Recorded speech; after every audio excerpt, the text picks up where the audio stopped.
بسم اللہ الرحمن الرحیم۔ اللہ تبارک و تعالیٰ کے نام سے شروع جو بڑا مہربان اور نہایت رحم کرنے والا ہے۔ اللہ جل کی بنائی ہوئی اس کائنات کے اندر بہت سارے ایسے بادشاہ آئے جنہوں نے اللہ تبارک و تعالیٰ کے نظام کو بدلنے کی کوشش کی اور اللہ تبارک و تعالیٰ کی ذات کو چھوڑ کر خود خدا بن بیٹھے اور خدائی کا جھوٹا دعویٰ کر بیٹھے۔ خدائی کا جھوٹا دعویٰ کرنے والے بادشاہوں میں سے ایک بادشاہ ایسا بھی تھا کہ جس کو اللہ تبارک و تعالیٰ نے پوری روئے زمین کی بادشاہت عطا فرمائی تھی۔ اس کے باوجود اس بادشاہ نے نہ صرف خدائی کا جھوٹا دعویٰ کیا بلکہ یہ اس قدر سرکش اور نافرمان ہو گیا کہ اللہ تبارک و تعالیٰ کی ذات کو جنگ کے لیے للکارنے لگا اور معاذ اللہ اللہ تبارک و تعالیٰ کو جنگ کرنے کے لیے کہنے لگا۔ پیارے دوستو، آج کی اس ویڈیو میں ہم آپ کو بتائیں گے کہ اللہ تبارک و تعالیٰ کو جنگ کے لیے للکارنے والا بدبخت بادشاہ نمرود کون تھا، اور جب اس بدبخت بادشاہ نے اللہ تبارک و تعالیٰ کو جنگ کے لیے للکارا تو پھر اللہ تبارک و تعالیٰ نے کون سی حقیر مخلوق کے ذریعے اس کے ساتھ جنگ کی اور اس بدبخت بادشاہ کو ہلاک کر دیا اور پوری دنیا کے لیے عبرت کا نشان بنا دیا۔ پیارے دوستو، قرآن پاک کے اس عبرت ناک اور ایمان افروز واقعے کو سننے کے لیے آپ سے ہماری یہ گزارش ہے کہ ہماری اس ویڈیو کو اینڈ تک ضرور دیکھیے گا۔ پیارے دوستو، اس دنیا کی تاریخ میں 4 بادشاہ ایسے گزرے ہیں کہ جن کو اللہ تبارک و تعالیٰ نے پوری روئے زمین کی حکومت عطا فرمائی تھی۔ ان میں سے 2 بادشاہ مسلمان تھے اور 2 کافر۔ مسلمان بادشاہوں میں سے ایک کا نام حضرت ذوالقرنین علیہ السلام ہے اور دوسرے کا نام حضرت سلیمان علیہ السلام ہے کہ جن کو اللہ تبارک و تعالیٰ نے منصب نبوت پر فائز فرمایا تھا۔ اور کافر بادشاہوں میں سے ایک کا نام نمرود اور دوسرے کا نام بخت نصر تھا۔ پیارے دوستو، خدائی کا جھوٹا دعویٰ کرنے والا بادشاہ نمرود شہر بابل کا حاکم تھا۔ اس بادشاہ کا نام نمرود بن کنعان بن قوس بن سام بن نو تھا۔ پیارے دوستو، روایات میں آتا ہے کہ اللہ تبارک و تعالیٰ نے نمرود کو پوری روئے زمین پر حکومت عطا فرمائی تھی اور اس بادشاہ نے پوری روئے زمین پر 400 سال تک حکومت کی۔ یہ ایک جابر اور ظالم بادشاہ تھا اور اس کے دور کے اندر بت پرستی عام تھی۔ لوگ اللہ تبارک و تعالیٰ کی وحدانیت کو چھوڑ کر بتوں کی پوجا کیا کرتے اور نمرود کو اپنا خدا مانتے اور اس کی عبادت کیا کرتے۔ اس نمرودی دور کے اندر بت پرستی اس قدر عام تھی کہ تمام نمرودیوں نے اپنے خداؤں کے طور پر بہت سارے بت بنائے ہوئے تھے جن کی وہ لوگ پوجا کیا کرتے تھے۔ اس کے ساتھ ساتھ نمرود خود کو بھی خدا کہلواتا اور لوگوں کو اپنی پوجا کرنے کا حکم دیتا۔ اس قوم کی ہدایت کے لیے اللہ تبارک و تعالیٰ نے اپنے پیارے پیغمبر حضرت ابراہیم علیہ السلام کو مبعوث فرمایا۔ کفر و شرک اور بت پرستی کے اس دور کے اندر حضرت ابراہیم علیہ السلام وہ واحد شخص تھے جو اللہ تبارک و تعالیٰ کی وحدانیت پر ایمان رکھتے تھے اور بتوں کی بجائے اللہ تبارک و تعالیٰ کی عبادت کیا کرتے تھے۔ حضرت ابراہیم علیہ السلام نے جب اس قوم کو اللہ تبارک و تعالیٰ کی ذات کو چھوڑ کر بتوں کی پوجا کرتے ہوئے دیکھا تو حضرت ابراہیم علیہ السلام نے اس قوم کو ہدایت کی طرف بلایا اور بتوں کی پوجا کرنے کی بجائے اللہ تبارک و تعالیٰ کی عبادت کرنے کا حکم دیا۔ حضرت ابراہیم علیہ السلام نے اپنی قوم سے فرمایا کہ اللہ تبارک و تعالیٰ کی ذات ایک ہے اور ہمیں اسی کی عبادت کرنی چاہیے، لیکن یہ نمرودی قوم اپنے کفر و شرک سے باز نہ آئی اور اسی طرح بتوں کی پوجا کرتی رہی۔ ایک دن حضرت ابراہیم علیہ السلام نے اس قوم کے جھوٹے خداؤں کو اس قوم کے سامنے جھوٹا ثابت کرنے کا ارادہ کیا اور حضرت ابراہیم علیہ السلام اس مقام پر تشریف لے گئے جہاں ان کے وہ تمام بت پڑے ہوئے تھے کہ جن کی یہ لوگ پوجا کیا کرتے تھے۔ حضرت ابراہیم علیہ السلام جب اس قوم کے بت خانے میں پہنچے تو وہاں ان کے تمام بڑے بت پڑے ہوئے تھے۔ حضرت ابراہیم علیہ السلام نے ان کے تمام بتوں کو توڑ دیا اور تمام بتوں کو توڑنے کا الزام ان کے بڑے بت پر لگا دیا۔ اس کے بعد جب تمام نمرودی اپنے بت خانے میں واپس آئے تو انہوں نے اپنے بتوں کو ٹوٹا ہوا دیکھا۔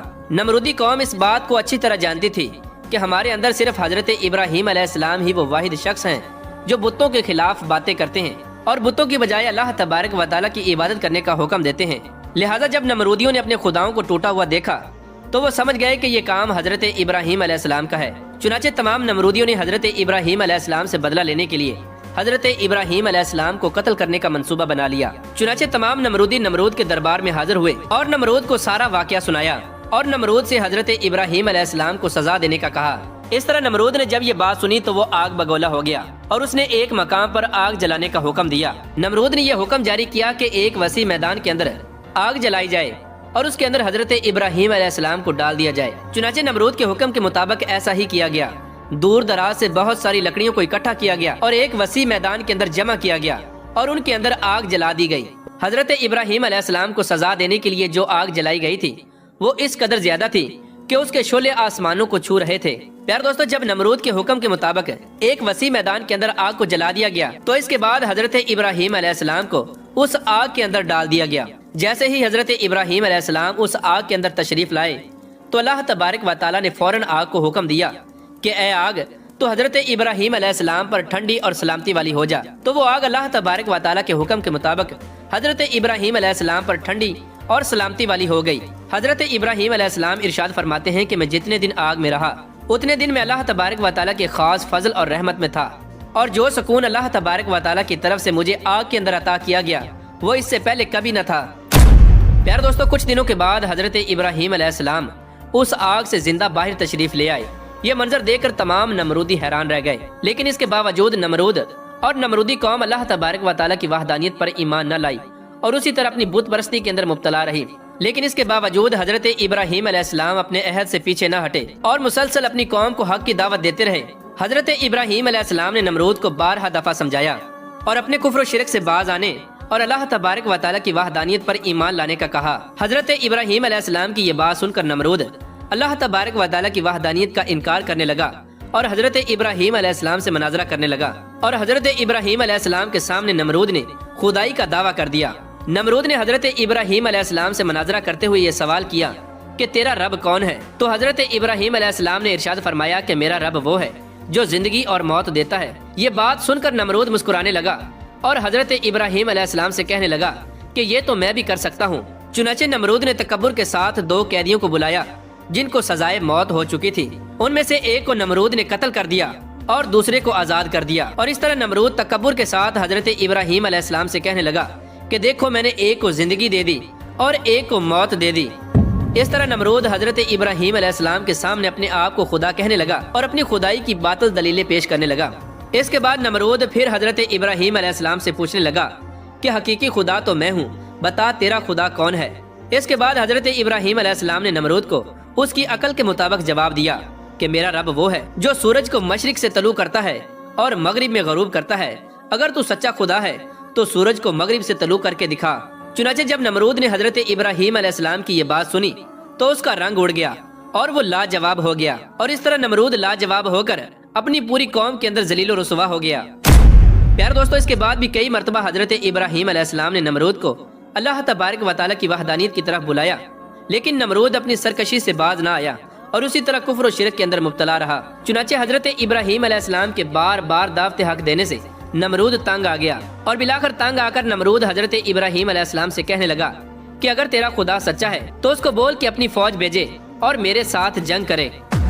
چنانچہ جیسے ہی نمرود نے حضرت ابراہیم علیہ السلام کے سامنے یہ بکواس کی تو فوراً حضرت جبرائیل علیہ السلام حضرت ابراہیم علیہ السلام کی بارگاہ میں حاضر ہوئے اور حضرت ابراہیم علیہ السلام سے کہنے لگے کہ اللہ تبارک و تعالیٰ کا لشکر جنگ کے لیے تیار ہے۔ حضرت جبرائیل علیہ السلام کی یہ بات سن کر حضرت ابراہیم علیہ السلام نمرود سے یہ کہنے لگے کہ اللہ تبارک و تعالیٰ کا لشکر جنگ کے لیے تیار ہے۔ چنانچہ حضرت ابراہیم علیہ السلام کی یہ بات سن کر نمرود حضرت ابراہیم علیہ السلام سے کہنے لگا کہ مجھے 3 دن کی مہلت دی جائے تاکہ میں اپنی جنگ کی تیاری کر سکوں۔